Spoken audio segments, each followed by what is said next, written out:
It was a quiet Sunday morning in my neighborhood.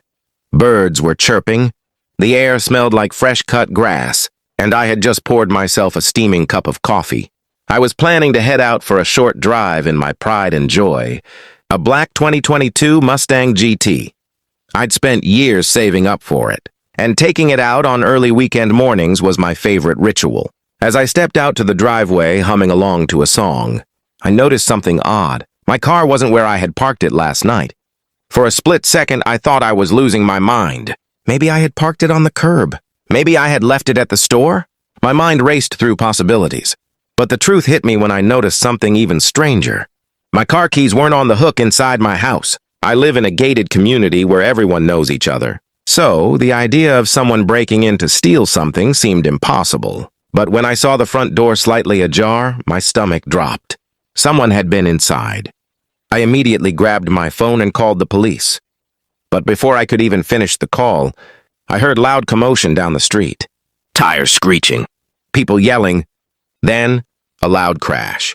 My heart stopped. I ran toward the sound and saw a small crowd forming near the intersection. My car, my beautiful Mustang, was wrapped around a streetlight. Smoke rose from the hood, airbags had exploded, and my chest felt like it was caving in. Then through the crowd I saw him, Karen's son, Dylan, sitting on the curb, dazed, phone in his hand, recording himself like it was some kind of prank. His mother, Karen of the neighborhood's self-proclaimed HOA queen, came rushing in, yelling at everyone not to call the cops, shouting that it was just an accident and that Dylan was just a kid having fun. I was furious but speechless. My car was destroyed, my house had been broken into, and Karen was acting like it was no big deal. But the worst part? Someone in the crowd had already uploaded the crash video online. Within an hour, it started spreading, and by evening, it was all over social media. The caption read, "Teen steals neighbor's Mustang, crashes in 2 minutes." I didn't know it yet, but that video was about to change everything, not just for Dylan, but for Karen too. By the next morning, my phone wouldn't stop buzzing. Friends, coworkers, even old classmates were sending me links and messages all about that video. The clip of my Mustang slamming into a light pole had exploded online. Millions of views, thousands of comments, memes, reaction videos. Everyone was talking about the dumb kid who stole a car for clout. Except this dumb kid wasn't just anyone. It was Karen's son, Dylan.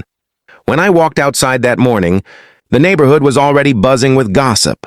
Reporters had even started showing up at the entrance gate, hoping to find the viral car owner. I wanted nothing to do with the chaos. All I wanted was for Karen to take responsibility for what her son had done. But when I knocked on her door, she didn't answer. Later that afternoon, I finally caught her as she was returning from yoga. She saw me, rolled her eyes, and before I could speak, she snapped, "If you're here to blame my son again, don't bother. He didn't mean to crash your car. You shouldn't have left your keys where he could find them." I stared at her, speechless. "He broke into my house, Karen. He could have killed someone." But she just crossed her arms and said, "You're overreacting. It's just property. Be an adult." That's when I realized she truly believed her son was the victim. I went home furious. I started compiling proof, doorbell camera footage, text messages, and police reports. But before I could even take legal action, something unexpected happened. People online began digging into the story themselves. Someone identified the neighborhood, then found Karen's Facebook page. Within hours, her profile was flooded with angry comments. The internet had turned its attention on her, and it wasn't pretty. People were calling her out for being an entitled parent, sharing screenshots of her old HOA posts about teaching neighbors respect. Ironically, now the whole world saw how little respect she had for others. But the worst part was yet to come.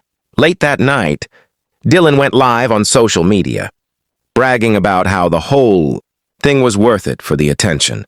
He even joked, "The crash made me famous. That car was trash anyway." That clip went viral again, doubling the outrage. Sponsors, neighbors, and even the HOA board started turning against Karen. The next morning, my phone buzzed again, this time from a detective. They had seen the viral clips too. And now, things were going to get very real for Dylan and his mom. When Detective Ramirez showed up at my door, I could tell he already knew most of the story. The viral clips had done half his work for him. He introduced himself politely, notebook in hand, and said, "We've seen the footage. Looks like your neighbor's son didn't just steal a car. He broke into your home. 2. That's felony territory." Finally, someone was taking it seriously. I handed over the evidence, my doorbell footage showing Dylan sneaking onto my porch that night, and the timestamp from when my keys went missing. Ramirez nodded, impressed. "This makes it open and shut. Don't worry, we'll handle it." An hour later, police cruisers rolled into the neighborhood. Word spread faster than wildfire. Everyone peeked from behind curtains as officers knocked on Karen's door. She came out shouting before they could even speak. "You can't arrest my son. He's a minor, and this is harassment." But the detective stayed calm, explaining that Dylan wasn't being arrested for the crash. He was being charged for breaking and entering, theft, and reckless endangerment. That's when Dylan appeared behind her, wearing sunglasses like he was still some kind of celebrity. He smirked until one officer read him his rights. Then the color drained from his face. The reality of what he'd done finally hit him. Karen screamed the entire time, blaming me, the police, even the internet. "You ruined his life for a stupid car. He's just a boy." But it wasn't just a boy problem anymore. It was about responsibility, something Karen had refused to teach her son. After the officers drove off with Dylan, the street went silent. Neighbors who once avoided me now came over, whispering words of support. Some even admitted they'd had problems with Karen's family before. Broken mailboxes, scratched cars, noise complaints, but were too scared to speak up because she was head of the HOA. Now the entire community saw her for what she was. That night, local news covered the story. Reporters called it the viral crash that exposed an HOA queen. I didn't want fame, but the story kept spreading. The video had reached millions of views, and even major news channels picked it up. Karen tried to post a statement online defending her son, saying the video was edited and taken out of context. But the internet wasn't buying it. The raw footage spoke for itself. The next morning, Detective Ramirez called again. "We've got more. You might want to see this in person." And that's when I learned the crash wasn't even the whole story. When Detective Ramirez called me to the station, I had no idea what to expect. I assumed it was just paperwork or insurance details. But when he played a new clip on his computer, my jaw dropped. It was security footage, not from my house this time, but from a convenience store camera near the crash site. The video showed Dylan wasn't alone that morning. 2 of his friends were in the car with him, egging him on to floor it for the video. They were live streaming the whole thing on social media, laughing, shouting, "Let's make it go viral." One of them even said, "Don't worry, dude, if you crash, it'll get more views." Seconds later, the car lost control and hit the pole, the same crash that made them famous. But the most shocking part came next. After the crash, before the police even arrived, Karen showed up on scene. She yelled at her son to delete the footage and told the others, "If anyone asks, say the keys were left in the ignition. Do not mention the break-in." The detective paused the video and said quietly, "That's obstruction, Mr. Miller. She tried to cover it up." My anger boiled. Karen wasn't just delusional. She had actively tried to hide her son's crimes. Within days, the case blew up again. News outlets ran the updated story. New footage shows Mom covering up viral crash. The HOA held an emergency meeting to remove her from the board. Neighbors who once feared her were now demanding she move out. I remember seeing her packing boxes on her porch, screaming into her phone, blaming cancel culture.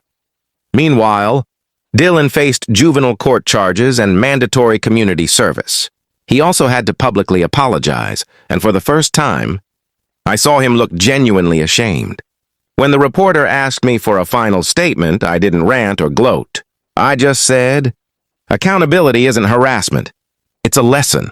The story slowly faded from headlines, but every now and then, I'd still see clips of the crash used in fails, compilations online, a constant reminder of how quickly arrogance can destroy everything. A few months later, I finally got my insurance settlement.